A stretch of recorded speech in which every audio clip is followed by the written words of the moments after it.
My name is Anna. I'm in my late 30s now, and for most of my adult life, I've lived a very ordinary, structured kind of existence.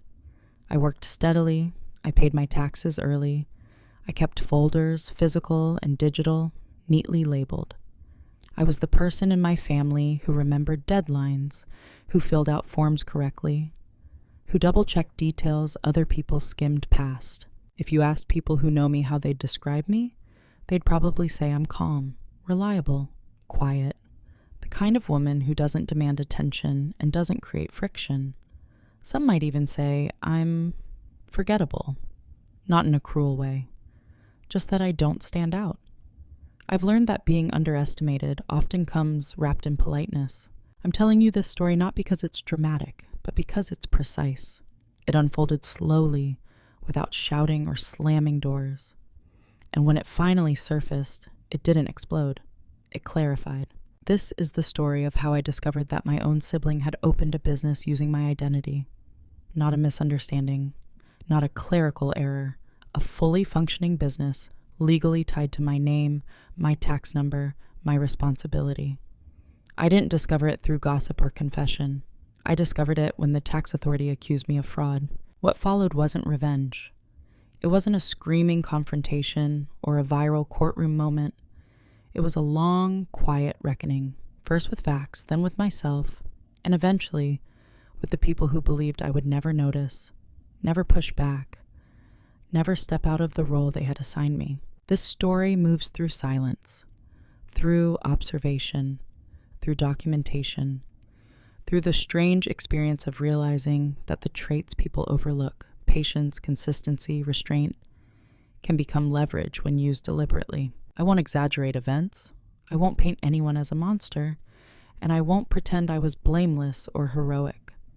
What I will offer is honesty about how easily trust can be repurposed against you, how institutions don't care about family dynamics, and how reclaiming your life sometimes means doing very little, very precisely. If you're expecting drama, this may frustrate you. But if you've ever been the dependable one, the invisible one, the person others build things on without asking, this story may feel uncomfortably familiar. I'm not sharing this to teach revenge. I'm sharing it to show what happens when someone who has been quietly underestimated decides to stop explaining and starts recording. Before we go further, let me ask you something gently and without pressure.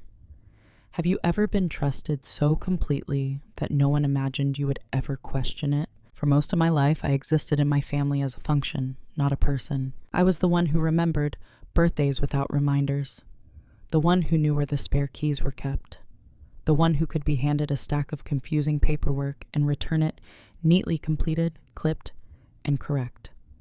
When something needed to be handled quietly and efficiently, it landed with me, without discussion, without thanks, and without question. No one ever said this out loud. Roles like mine rarely are. They form slowly through repetition until they feel natural to everyone except the person living inside them. My sibling, older than me by a few years, was different. Louder, more visible, always in motion. The kind of person people describe as entrepreneurial, even when the evidence is thin. They talked in big arcs, ideas, opportunities, potential. I listened. I always listened. That was another part of my role. At family gatherings, my sibling told stories. I refilled glasses. When plans were discussed, my sibling imagined outcomes. I asked practical questions that were often waved away. "You worry too much," they'd say, smiling.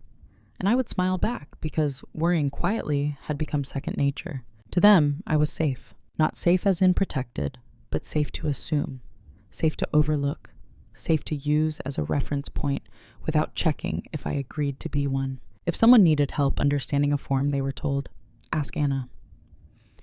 If something went wrong administratively, the unspoken assumption was that I'd fix it. I had built a reputation on competence and calm, and over time, that reputation hardened into expectation. What I didn't realize then was that expectation, when combined with entitlement, can become permission. No one in my family saw me as someone who would push back. I didn't raise my voice. I didn't argue emotionally. I didn't threaten. And because of that, my silence was mistaken for consent. my patience for availability, my consistency for compliance. I was the background infrastructure of their lives. When my sibling talked about starting something, it was always abstract. A business idea here, a side hustle there. They spoke in half-formed plans and confident tones. People nodded. I noticed details that didn't line up, but I kept them to myself.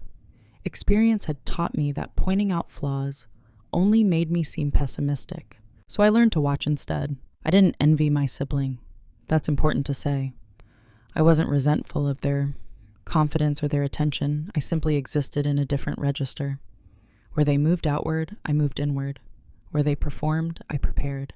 But from the outside, preparation looks like passivity. Looking back now, I can see how clearly defined my position was. I was the reliable one, the one who wouldn't cause trouble, the one whose name carried credibility but no threat. I don't think anyone sat down and decided to underestimate me. It happened the way these things usually do, slowly, casually, without malice. Underestimation doesn't require cruelty. It only requires neglect. And neglect creates blind spots. In those blind spots, assumptions grow. Assumptions like, Anna won't notice, Anna won't object, Anna wouldn't do anything even if she did. They were wrong, but not loudly wrong. Quietly wrong, methodically wrong. At the time, though, I didn't know any of this yet. I still believed that trust, once established, was mutual. That being dependable earned protection, not exposure. That family lines weren't crossed without conversation. I was still living inside the version of myself they believed in. Useful, calm, invisible. And because I didn't challenge that version, they felt free to build things on top of it, without asking how much weight it could bear. The first sign that something was wrong didn't arrive with alarms or letters or accusations. It arrived as a sentence that didn't belong to me. I remember the moment clearly because it felt off. Not frightening, not dramatic, just misaligned, like noticing a picture frame hanging slightly crooked on a wall you pass every day. We were at a family gathering, nothing formal. Someone mentioned my sibling's latest idea, something about finally making it official. I wasn't fully paying attention until I heard my name used in a way that felt unfamiliar. Well, Anna's details are already solid, my sibling said casually. So that part's easy. People nodded. Someone laughed. The conversation moved on. But my body didn't. I remember the pause inside me, the mental rewind. My details? It wasn't said as a joke or a metaphor. It was said with the confidence of someone referring to an asset they understood well. I asked a light question, carefully light. What do you mean by my details? My sibling waved a hand. Oh, you're organized. Your paperwork's always clean. Way easier than mine. There it was again, the compliment-shaped dismissal. Everyone accepted the explanation. It fit the story they already had of us. I smiled, because smiling was easier than disrupting the room. But something small, precise, and sharp lodged itself in my memory. That was the first cut, small enough to ignore, easy to rationalize. I told myself it was nothing, a poorly phrased comment, a misunderstanding. Families borrow language all the time. I had no evidence, no proof, just a feeling that something had been said too comfortably.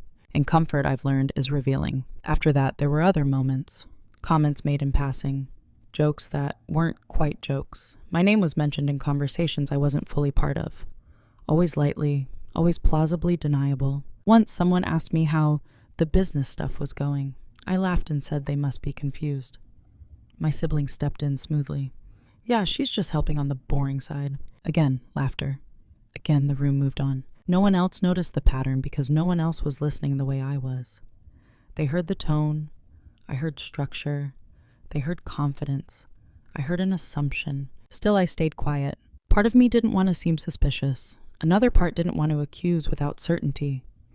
And a deeper part, one I didn't fully understand yet, had been trained to absorb discomfort without reacting to it. So I started doing what I've always done when something doesn't make sense. I paid attention. I didn't confront. I didn't warn. I didn't ask leading questions. I simply began to note dates, phrases, the way my sibling spoke about we when referring to things I had never agreed to be part of. It wasn't fear that guided me then. It was curiosity sharpened by unease. I didn't yet know that a line had been crossed, only that someone had stepped closer to it than they should have, and trusted that I wouldn't notice. They were still treating my identity as something flexible, borrowable, convenient, and I was still allowing them to believe that silence meant safety. At that point, I thought the cut was shallow, something that would heal on its own if ignored. I didn't realize yet that small cuts, left unexamined, are how people learn how much they can take. What makes disrespect dangerous isn't its intensity, it's its repetition. After that first moment, nothing happened in the way stories usually describe. There was no single event I could point to and say, that's when everything changed. Instead, there was a steady rhythm of small oversteps, each one minor enough to dismiss on its own, but together forming something unmistakable. My name began to circulate without me, not in dramatic ways, not in ways that would alarm anyone, just enough to establish familiarity, comfort, ownership. Someone would mention that I was helping out with paperwork. Another would assume I was involved somehow. When I corrected them gently, the response was always the same: confusion followed by reassurance. Oh, I just assumed. Your sibling made it sound like you were part of it. You're always so on top of things. I figured it was you. Each time I had the same choice: clarify firmly and risk being seen as difficult, or soften my response and let it slide. I chose soft. I told myself I was being reasonable, that this was how families functioned, that my sibling was disorganized, not malicious, that they admired my competence and leaned on it too heavily, but surely they wouldn't cross a serious line. That's how normalization works. You don't accept the unacceptable all at once. You accept it in pieces, each justified by context, history, and hope. And my sibling learned from this. They learned that using my name didn't cost them anything, that there were no immediate consequences, that I would correct others quietly, privately, without escalating.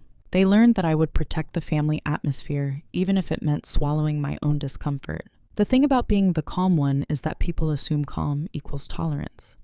That's because you don't react loudly, you aren't affected deeply. But I was keeping a private record, not a dramatic one. No secret folders or hidden cameras, just mental notes, patterns, inconsistencies. The way my sibling answered questions for me before I could speak. The way official sounding language was used without specifics. And still I said nothing. Part of that was conditioning. I had spent years being rewarded for smoothness, not resistance. Another part was strategy, though I didn't name it that way yet. I wanted to understand the full shape of what was happening before I touched it. Disrespect thrives in ambiguity.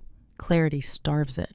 But clarity requires patience. So I waited. I told myself that if anything truly serious was happening, it would surface. Those institutions had safeguards, that you couldn't just use someone's identity without them knowing. That belief turned out to be dangerously optimistic. What I didn't understand then was how perfectly my personality fit the role my sibling needed me to play.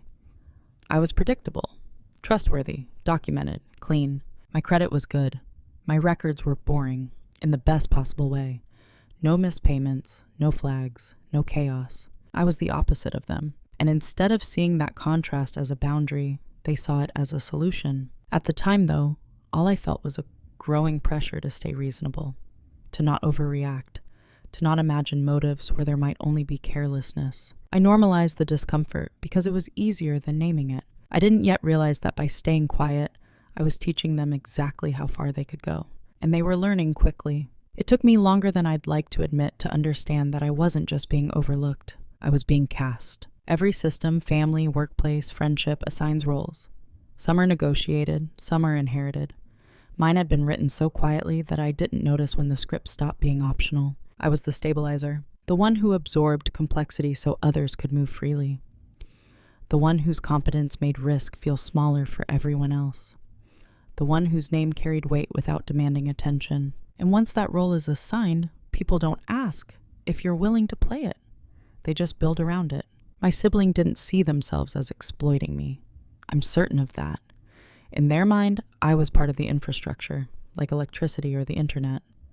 Something reliable that existed in the background, facilitating motion. They took risks. I reduced consequences.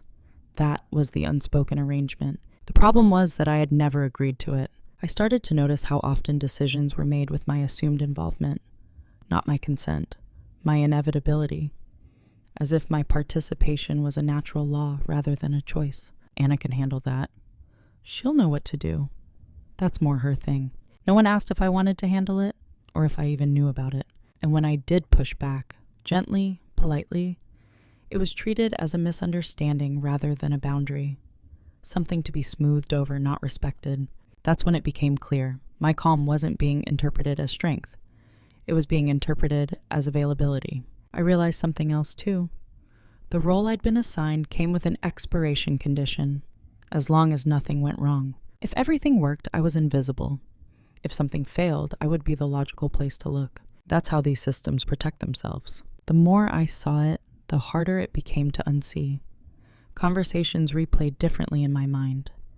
Casual comments revealed their assumptions. My sibling spoke with the confidence of someone who believed I would absorb consequences if needed.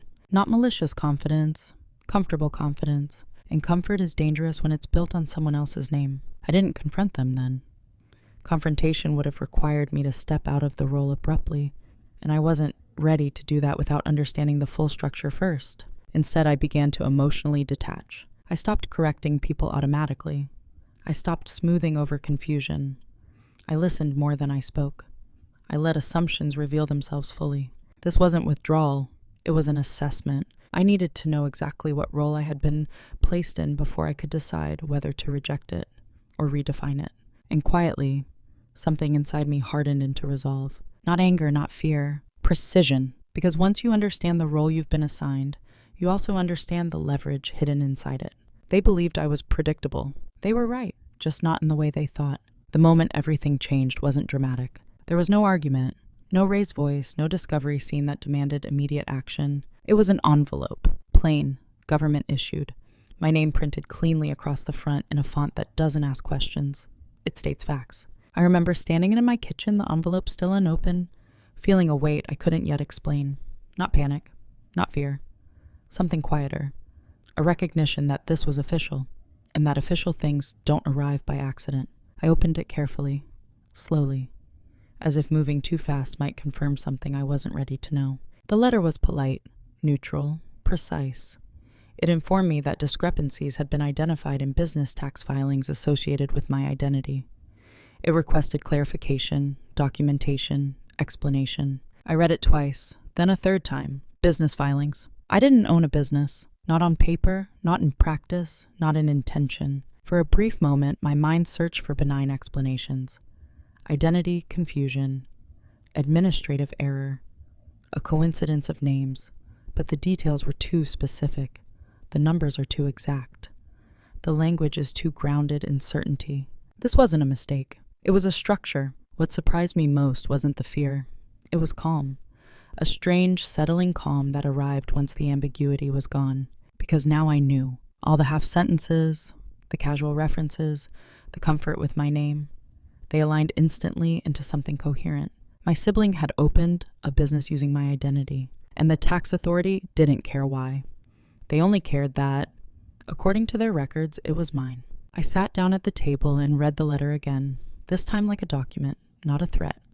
I noted deadlines, reference numbers, contact points, procedures. This was familiar territory. While my sibling thrived on momentum, I thrived on structure. And this was a system I understood. I didn't call anyone. I didn't cry. I didn't confront. I made tea. That detail matters because it captures the shift perfectly. The part of me that might have reacted emotionally was overridden by something steadier, something trained. I realized then that whatever had been taken from me, my name, my credit, my assumed consent, could also be reclaimed through the same mechanisms that had been misused. Paper trails, timelines, accountability. This wasn't a personal conflict anymore.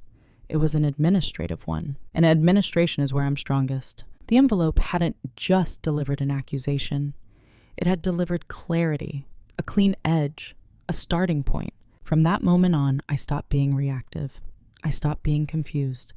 I stopped giving the benefit of the doubt. I didn't feel betrayed in the way movies portray betrayal.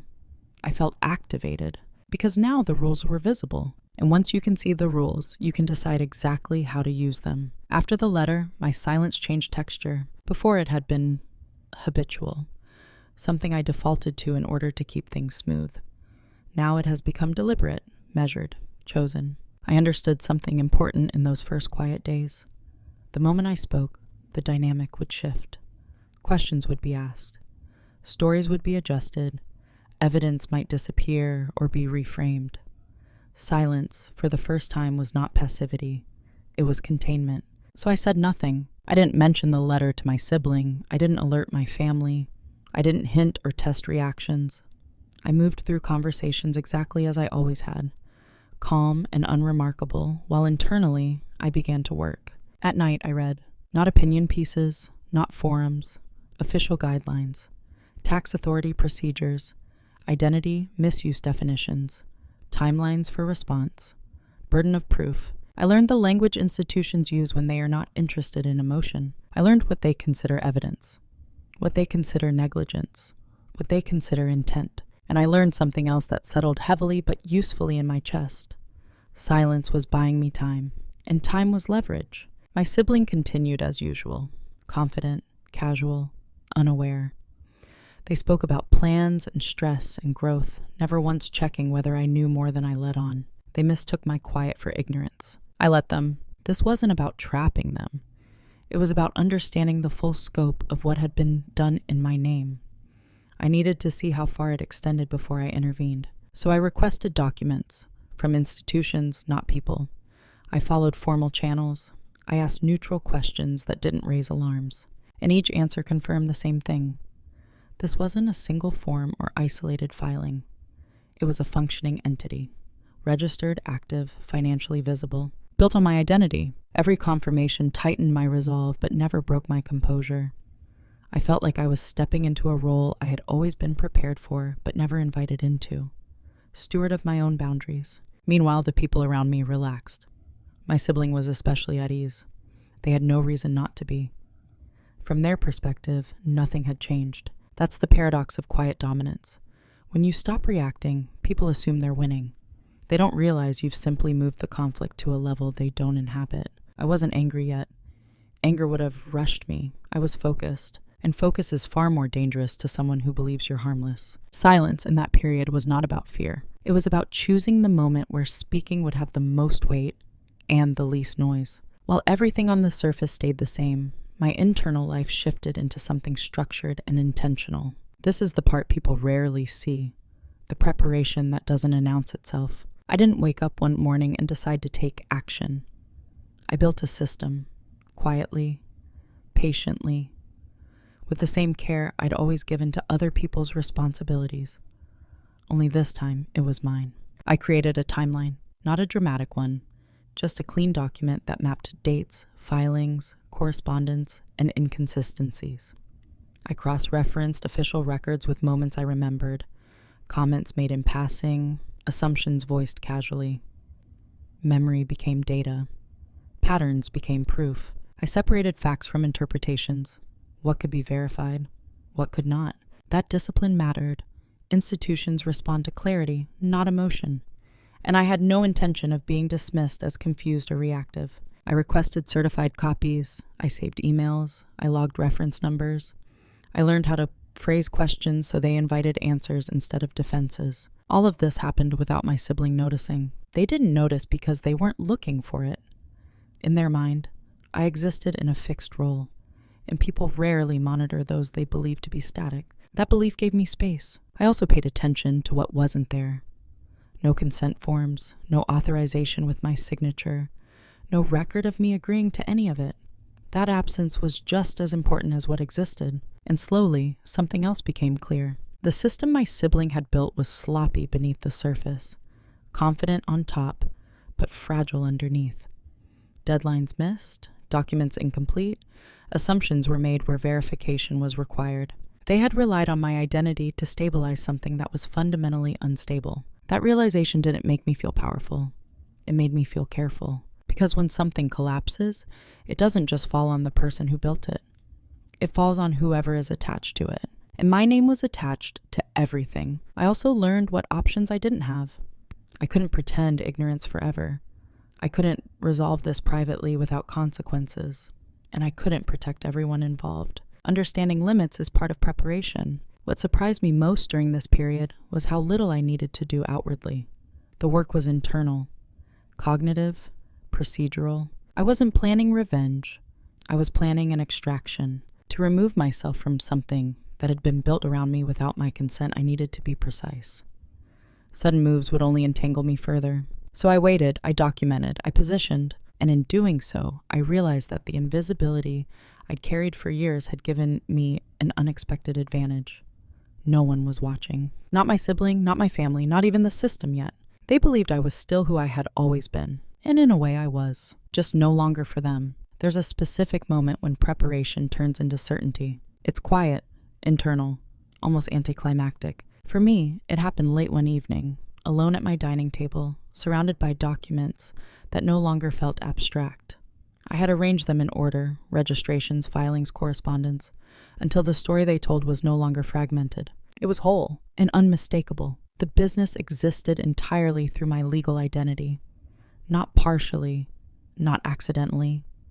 My name, my tax number, my address history, my credibility. There was no document that suggested confusion, no shared ownership, no consent. What I had been sensing emotionally was now visible structurally. This was not a misunderstanding. It was not borrowing. It was not help gone too far. It was an assumption turned into action. That realization didn't make my heart race. It slowed it. Because once something is fully named, it stops moving inside you. It settles. I didn't feel triumphant. I didn't feel vindicated.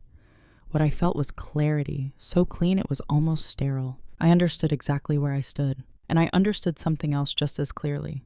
No one was going to resolve this for me. Institutions don't mediate family dynamics. They assign responsibility. And on paper, that responsibility was mine. I also saw for the first time how exposed my sibling actually was. Their confidence had been built on the assumption that I would never step outside my role, that I would handle things quietly if they went wrong, that I would protect them from consequences the way I always had. But this wasn't something I could absorb without erasing myself, and I wouldn't do that anymore. The private reveal wasn't about discovering leverage.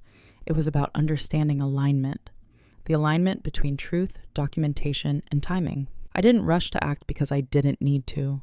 The system was already in motion. Deadlines existed.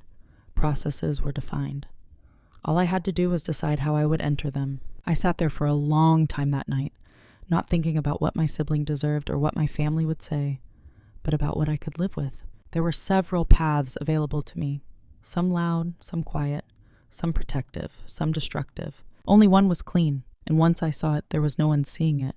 I closed my folder, not with finality, but with intention. The next step would change things permanently, and I would take it without asking for permission. People imagine decision points as moments of high emotion. In reality, the most consequential decisions are often made in near silence, when the noise of uncertainty has finally died down. By the time I reached mine, I wasn't confused anymore. I was calm, which made the weight of the choice heavier, not lighter. I had options. I could confront my sibling privately, give them a chance to explain, to unwind what they had built before institutions became involved. That path promised emotional relief, maybe even reconciliation, but it relied entirely on trust. And trust was the one resource already spent. I could attempt to quietly absorb the damage, correct the records myself, pay what was owed, clean up the mess without naming its source. That path would preserve family peace, but at the cost of accepting responsibility for something I hadn't chosen. Or I could engage the system fully, not aggressively, not vindictively, simply accurately. That option was irreversible. Once formal processes begin, they don't bend for sentiment. They don't pause for family discussions. They move forward based on documentation and timelines. Choosing that path meant letting consequences land where they belonged, even if that meant watching someone I loved face outcomes they never expected. I didn't rush this choice. I tested it against my values, against my capacity to live with the fallout, against the person I wanted to remain after everything settled. What decided it wasn't anger. It was respect for myself. I realized that protecting someone who had used my identity without consent would require me to lie, implicitly or explicitly, and lying even quietly would make me complicit.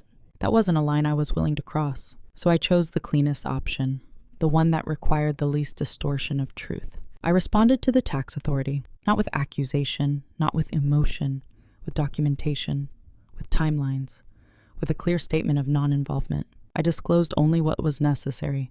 No commentary on motive, no speculation, just facts. Once I sent that response, I felt something shift. Not relief exactly, but alignment. Like standing upright after years of leaning slightly to one side. I didn't tell my sibling I had done it. I didn't need to. From that point on, the process no longer belonged to me alone. It belonged to the system. And systems, unlike families, don't rely on silence to function. After I submitted my response to the tax authority, the world didn't react. No calls, no letters, no visible shift in the air. And that, I learned, is exactly how real consequences begin. Institutional systems don't announce themselves the way people do. They don't escalate emotionally. They don't rush to be understood. They absorb information, verify it against what they already know, and then move, slowly, quietly, and with momentum that cannot be argued with once it starts. So I kept living. That was the most unsettling part. How normal everything remained. I woke up early. I made coffee the same way I always had. I went to work and handled other people's administrative problems with the same steady competence. I answered emails. I attended meetings. I smiled when appropriate. Nothing in my outward life suggested that something irreversible had already been set in motion. And that was intentional. I didn't change my behavior around my sibling. I didn't withdraw. I didn't become colder or more distant. I stayed exactly as I had always been, calm, available, unremarkable, because any visible shift would have raised questions. People don't notice silence when it's consistent. They only notice when it breaks the pattern. And I had no intention of signaling anything prematurely. At family gatherings, my siblings spoke more than ever. They talked about stress, about pressure, about how complicated business things were becoming.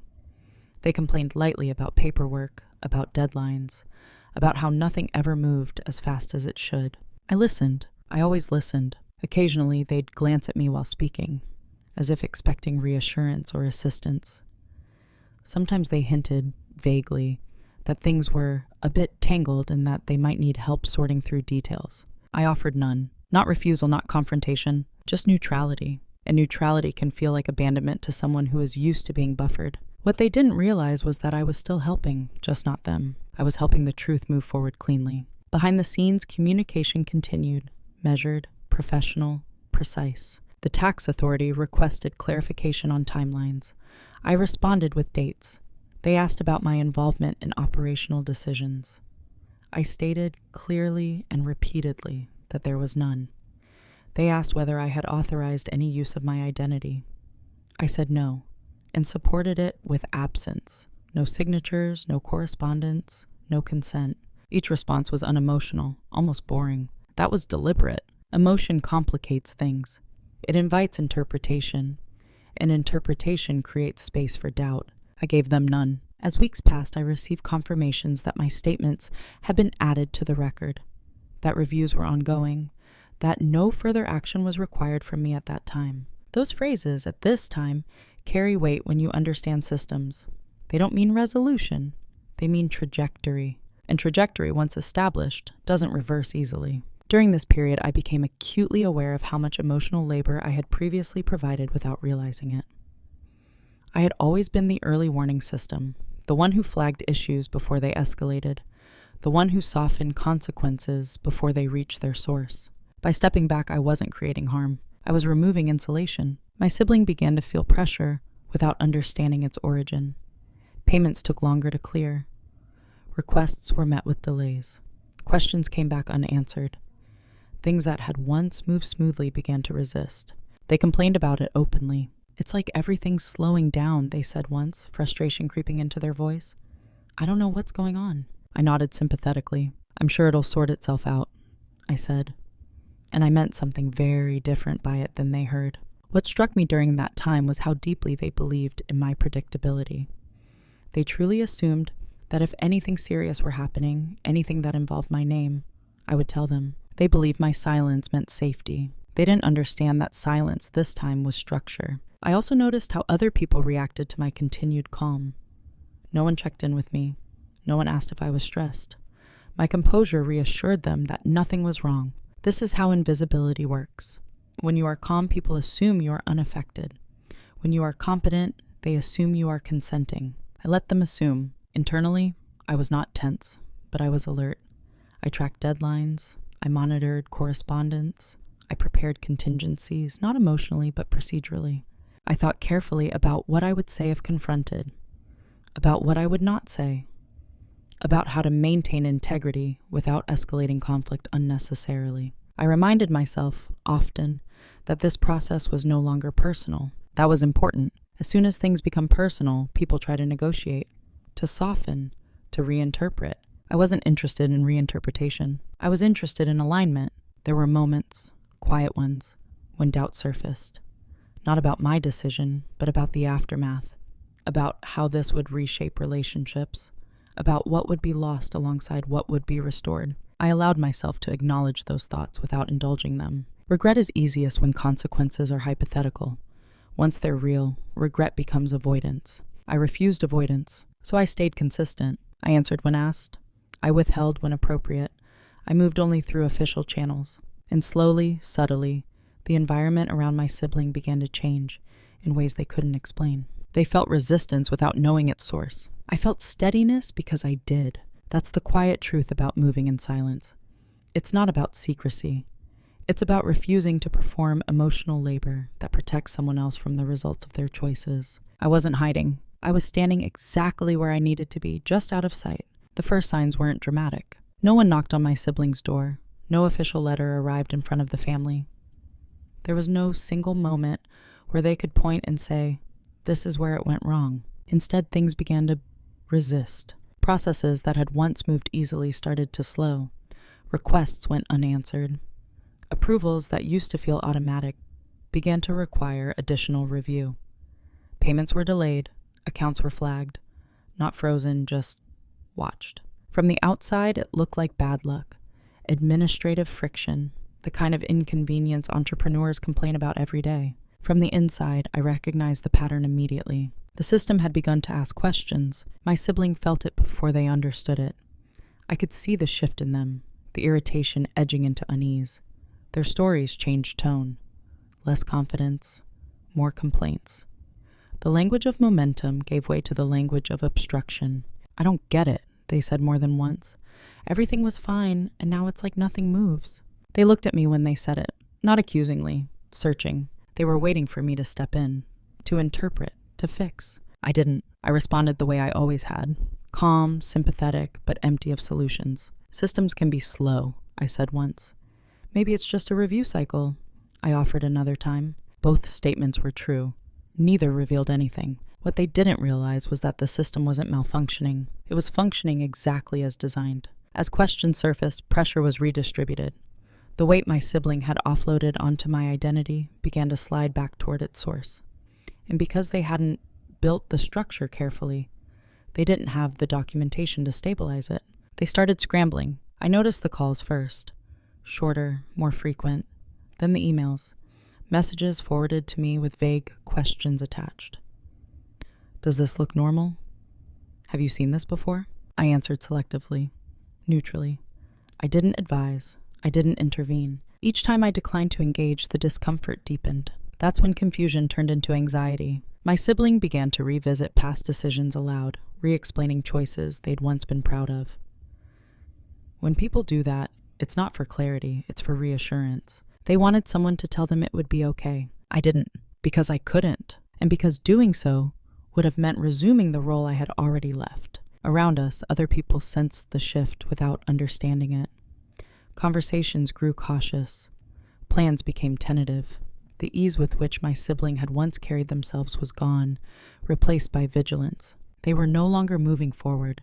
They were bracing. I watched all of this without satisfaction. That's important to say. This wasn't justice as spectacle. It was a consequence of the process.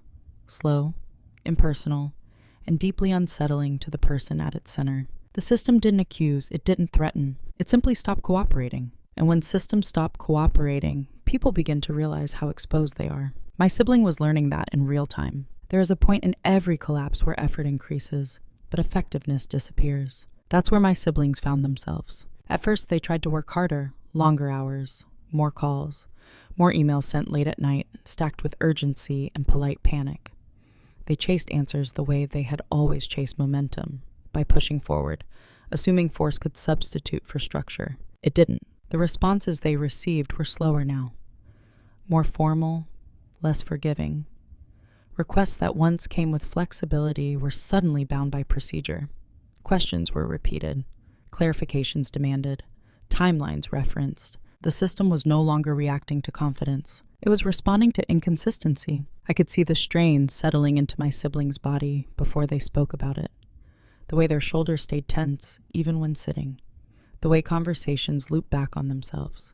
The way they started explaining things before anyone asked. That's always a sign. They began trying to fix the problem retroactively, to recreate consent after the fact, to gather documents that should have existed years earlier, to patch holes with explanations instead of evidence. They asked me, carefully at first, whether I remembered signing anything, whether we had ever talked about certain arrangements, whether I might have email somewhere that could help clear things up. I answered honestly, I don't remember agreeing to that.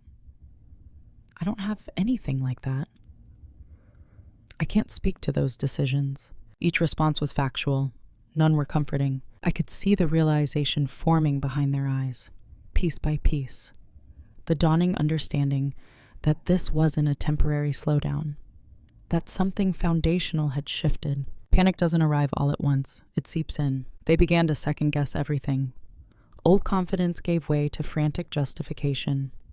Their stories changed slightly with each retelling, not because they were lying consciously, but because they were trying to reshape reality into something survivable. But systems don't respond to reshaped stories. They respond to records, and the records were already set. At some point, they stopped trying to fix things and started trying to contain them, asking what the worst-case scenario might be, testing reactions, searching for ways to minimize exposure. That's when it became clear, to them, if not yet fully out loud, that this was no longer in their control. I watched this unfold with a kind of distant clarity, not because I was unaffected, but because I had already passed through the most difficult part, accepting that I could not protect everyone. There were moments when my sibling looked at me with something like disbelief, as if trying to reconcile the version of me they knew, the quiet, helpful one, with the reality that I wasn't stepping in. They didn't accuse me, not yet. Instead, they circled closer emotionally, seeking reassurance, seeking alliance. But alliances require shared truth, and we no longer had that. The final attempt to fix it came in the form of urgency, masked as collaboration. They suggested we talk it through, that we get on the same page, that maybe things had gotten out of hand and could still be smoothed over. I listened, and I realized something important in that moment.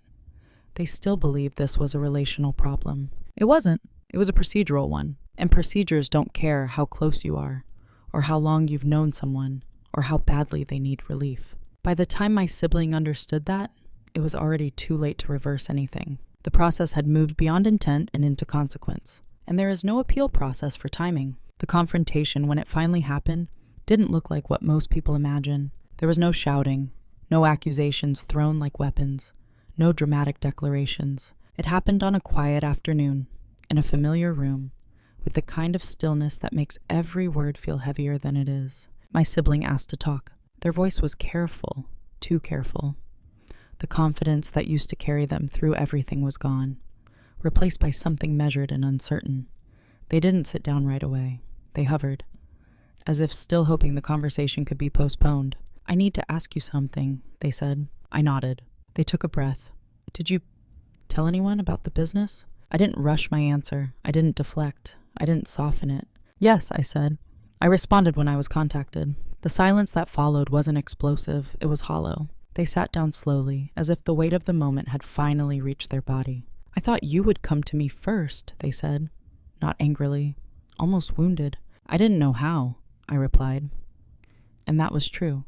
There was no script for confronting someone who had already acted without consent. They tried to explain then, not aggressively, almost desperately. They talked about intention, about pressure, about how it had just made sense at the time, about how they hadn't meant for it to become complicated. I listened, fully, without interruption. When they finished, I said only one thing. "I didn't agree to this." It wasn't an accusation. It was a statement of fact. They asked why I hadn't said something earlier, why I hadn't stopped them, why hadn't he warned them before things escalated. I answered carefully. because I didn't know the full extent until I was already responsible for it. And once I did, it wasn't something I could fix privately. They looked at me then, really looked, as if seeing me for the first time outside the role they'd assigned me. "I never thought you'd do this," they said quietly. I understood what they meant. "I didn't either," I replied. That was the end of it. Not because everything was resolved, but because there was nothing left to argue. The process was already in motion. Words couldn't undo what documents had set in place. We didn't hug, we didn't shout, we didn't reconcile or sever ties dramatically. We simply acknowledged the truth and let it stand. Sometimes that's the final thing you can do. After everything's settled, or at least stopped moving outward, I expected to feel something sharp. Relief, grief, vindication, loss. What I felt instead was quiet, not the old quiet, the kind that comes from being overlooked or holding back. This was a different kind, a spacious quiet, one that didn't ask me to shrink to fit inside it. My life didn't transform dramatically after that. I didn't reinvent myself. I didn't leave the city or change careers or announce a new identity. What changed was internal. For the first time, I no longer felt responsible for managing other people's risk. That had been my unspoken job for years, to anticipate consequences and soften them before they landed. Without that weight, my days felt lighter, even when they were busy. I became more precise with my energy. I stopped answering questions that weren't mine to answer. I stopped smoothing conversations that weren't mine to stabilize. When people made assumptions about my availability or willingness, I corrected them. Not defensively, just clearly. I'm not involved in that. That's not something I can take on. I need to think about that before agreeing. These sentences were new muscles. At first they felt stiff and unnatural. Over time they became effortless. My sibling and I remained connected, but the relationship changed shape. There was a distance where there used to be an assumption, caution where there used to be comfort. It wasn't warm, but it was honest. I also noticed how differently people responded to me once I stopped absorbing excess responsibility. Some stepped back uncertain. Others adjusted quickly, respecting boundaries they hadn't known existed. A few disappeared. I learned not to take that personally. Invisibility, I realized, had never been my problem. The problem was how easily others filled that space with their expectations. Now when I'm quiet, it's because I choose to be, not because I've been placed there. I still value calm. I still prefer structure. I still move carefully. But I no longer confuse stillness with surrender. If there's a lesson in this part of my story, it's not about winning or standing up dramatically. It's about reclaiming authorship. I'm no longer the infrastructure of someone else's ambition. I am the steward of my own name. When I look back on this story now, what stays with me isn't the paperwork, the procedures, or even the confrontation. It's the quiet lesson underneath it all. For a long time, I believed that being dependable was the same as being safe. That if I stayed calm, reasonable, and helpful, I would be protected by the goodwill I'd earned. I believed that trust, once established, was a shared responsibility. What I learned instead is that trust, when it goes unquestioned, can be repurposed. Not always by people who think of themselves as harmful, but by people who are comfortable assuming you will carry what they don't want to hold. This wasn't a story about villains and victims. It was a story about boundaries that were never named and roles that were never renegotiated. About how easily competence becomes entitlement in the eyes of others. I don't regret choosing a quiet path. I don't regret letting systems do what they're designed to do. And I don't regret refusing to absorb consequences that weren't mine. What I do regret, gently, without self-blame, is how long I confuse silence with kindness. Kindness without consent is not kindness. Help without agreement is not generosity. And loyalty that requires self-erasure is not loyalty at all. There was no dramatic victory at the end of this. No applause.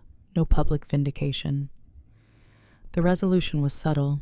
My name returned to me, intact. My responsibilities aligned with my choices.